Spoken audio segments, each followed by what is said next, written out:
You. Yes, my name is Nicola Castelnuovo. I'm from Crowdsourcing.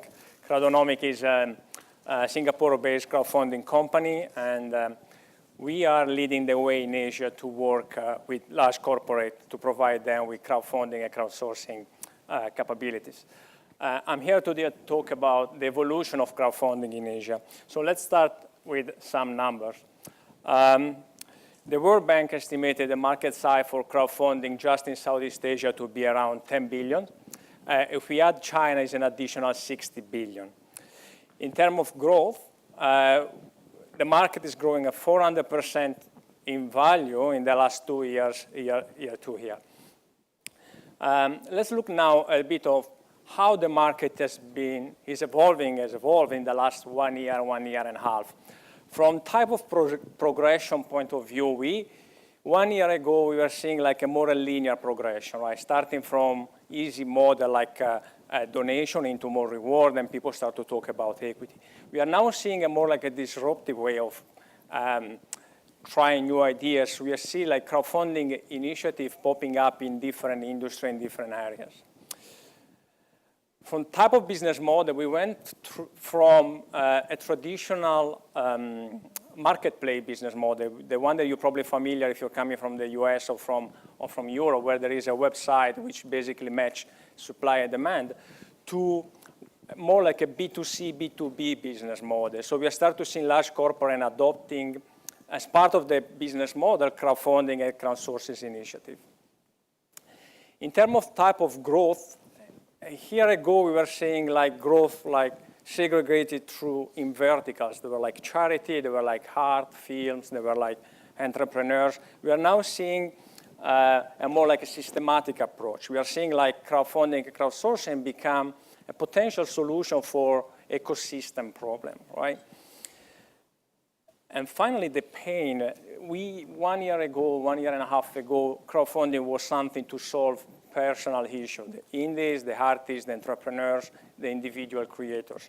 We are now seeing as a solution for business issues, for ecosystem issues, right? So let's see what are the drivers that push this type of evolution. Well, we have innovation and engagement. Innovation is about sourcing new ideas, sourcing new concepts. It's about getting in touch with talented entrepreneur and get to know promising startup.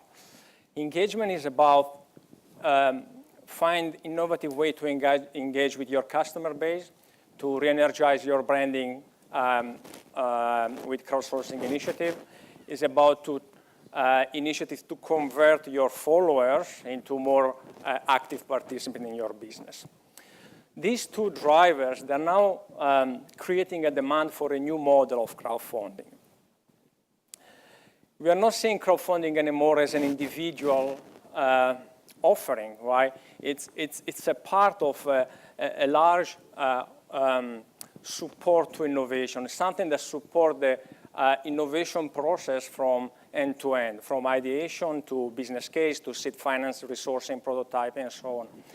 So there is a demand now for solution, crowdfunding, crowdsourcing solution that are able to get the crowd involved at different stage of the innovation process, from sourcing idea or solution, sourcing feedback or funds, and also get the crowd to help you with resources, time, tools, and so on and so forth. So this is what we do at Crowdsourcing, and some of our clients, they call them virtual incubator, which I think is a good way to define it, right? So who is asking for it? Corporates, right? It's easy to understand how telco, high-tech company might need this, high technology content, interested in innovation. But for example, consumer goods company, they're also there, right? They're interested to use this type of solution to re-energize their brand or make their brand associated to innovative idea or supporting to entrepreneur.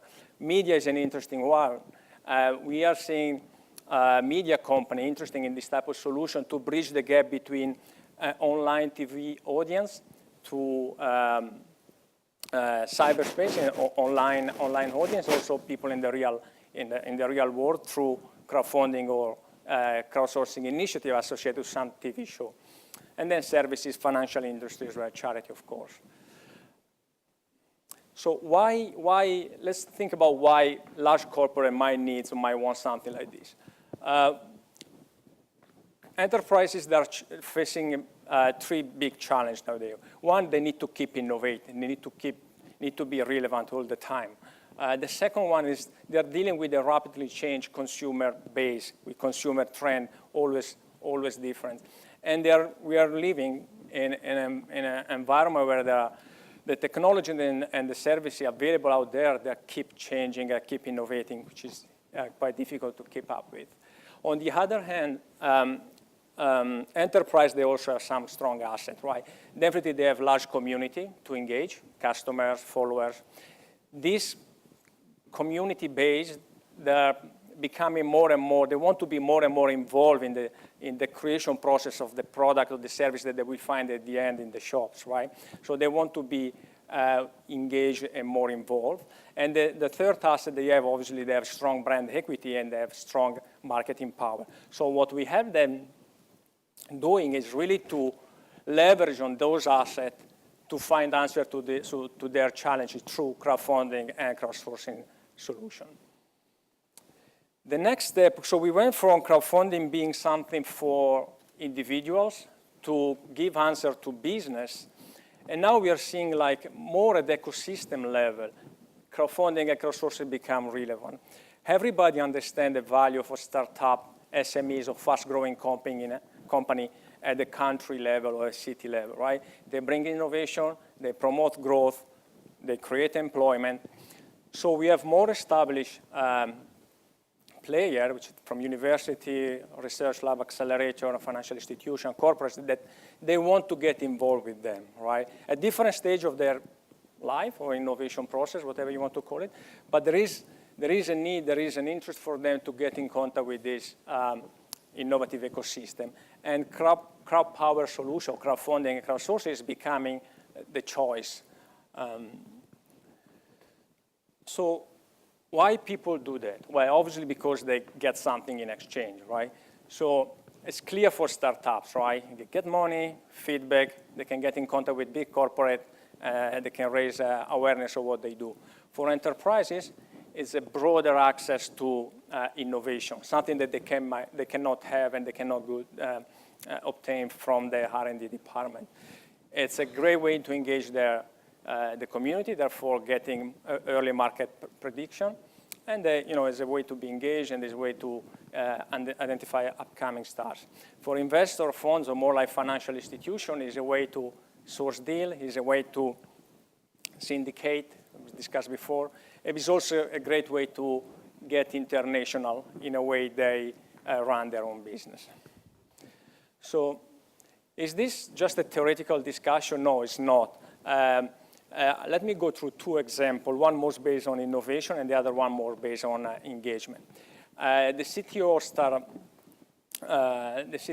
of StarHub was here yesterday to launch the Crowdtivate initiative, a project we work with and we have to shape together with StarHub. StarHub, they have a very innovative way to run their open innovation agenda, right? They understood the power of crowdfunding and crowdsource to engage the regional community of innovators and startups. But they went one step further. They understood that they need to offer extra value to attract key talent and key startup, right? And that extra value comes from a link from the virtual accelerator to the real life offers, which is mentorship, which is real incubation program, and which is also the possibility to get some funds in the end, if on a selected basis, of course.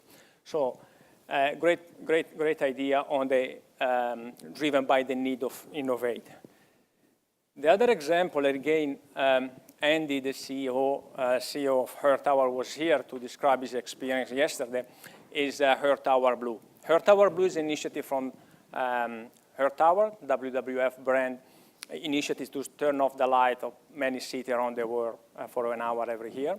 It was like a week ago. They launched this strategic initiative to engage the massive community and leverage on their massive brand equity to transform their followers into a more active participant, right? So the strategy is really to launch this crowdfunding initiative for a conservation project worldwide, and to give the follower multiple engagement points, which is not just funding, but is also more participation in terms of idea and support. So what's next, right? So equity crowdfunding, everybody talks about it, especially here in Asia for a recent announcement. We will be player in this space as well. We are ready to go with our website, but let me just share our view of how equity crowdfunding is, or what is for us at least. If you think that equity crowdfunding is the natural evolution of reward-based crowdfunding, I think we disagree. For us, equity crowdfunding, or in particular the venture capitalist, it's a process which is already there. It's happening now. Yes, it's on dynamic, it's on model, guideline, best practice, professional working there, right? So for us, equity crowdfunding is just try to understand how the business is now run in the real life and see how crowdsourcing, crowdfunding concept, internet, social media can be applied to this process to improve it, to augment it, to make it more efficient. So it's definitely for us, it's not a marketplace, it's a financial tech business, therefore it requires the right expertise, it requires the right skills. If it's a financial business, so terms like KYC, AML, so know your customer, anti-money laundering will be a must-have. So there will be need for a transparent governance, policy and procedure, and you will need to work with the right partner. Again, if you think that equity crowdfunding is just for startup, we will be in disagreement again, because we think it's much more. I think it's just the beginning. It will be a big player in the venture finance as a big picture in the future. Okay, I want to end this presentation with just one second, sharing with you our view how things will be in 1 year, right? So we said that crowdfunding is now, crowdsourcing has been now considered as a potential tool to solve ecosystem problem, right? So if the problem is now is access to capital, either being financial capital, human capital, know-how capital, and if the goal is to improve innovation or promote innovation at the country level or at the ecosystem level, I think crowdfunding and crowdsourcing, it will play a big role in the big country level solution. And so will be sit out there among other possible solutions. And that's it. My name is Ahmed from the U.S. I just want to ask you about the perception of crowdfunding in Asia versus U.S. I read an article, it's not my opinion, but I read an article that said that the perception towards crowdfunding is different in Asian countries as far as taking the risk of publicly failing. There's a culture issue there. Like in America, it's like, you know, all or nothing. You go, you fail, it's okay, you do another one. But the article was saying that some people are not so open to putting their ideas out. One, because they might get stolen, and two, because people don't like to expose themselves at a place when they're not strong in their project. You know, because you do have a chance of failing in your crowdfunding project.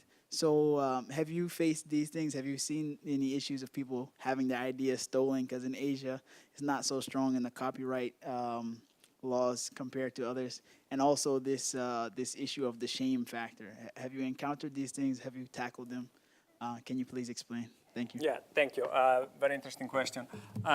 Yes, if you think crowdfunding in the States is probably a 5 years whole business, whole industry right now, right? In Asia, it's probably 1 year, 1.5 years whole business. So what we are facing now here is what you guys or the operators that were facing in the States probably 5 to 6 years ago. So yes, on top of that, there are like cultural differences, right? They need to be addressed. So yes, there is a need of education in Singapore and in Asia about crowdfunding. You will be surprised that a lot of people, and even entrepreneurs or students in technology university, they don't know what crowdfunding is. So there is a lot of education need to be done. There's been done the last year. We see a lot of progresses in this year to address this concern, right? What happens if, you know, if I don't succeed? What happens? How is the possibility that my idea goes wrong if nobody likes, so on and so forth, right? And probably in the States, this has been done like 4 years ago, 5 years ago, right? There are some cultural issues that need to be addressed, and again, through education. One is really fear of failure was one of that, right? So therefore, maybe model like pay as you go instead of all or nothing is kind of mitigate the risk, because we kind of move away from the concept of failure. You know, if you always get something, you know, maybe you just set your target too high, but you know, you can still consider your initiative a success.